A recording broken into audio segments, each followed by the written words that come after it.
Hello दोस्तों, अस्सलाम वालेकुम। तो देखिए हम लोग का फाइनली काम ख़त्म हो गया। अभी खाना वाना खा के जाएगा लोग। अभी आ रहा है रास्ते में है लोग। देखिए पूरा काम ख़त्म कर दिए हैं।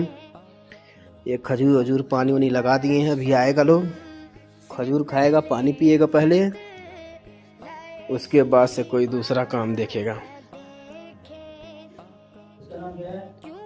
किसका?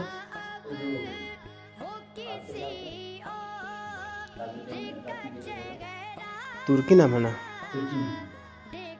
ये दूसरा कौन है? हम लोग काम करने के लिए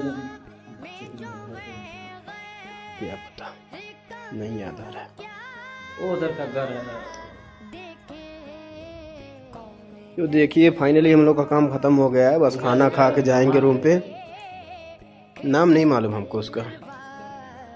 पूरा अच्छी तरह से सजा दिए हैं दोनों आदमी। थे हाँ, शादी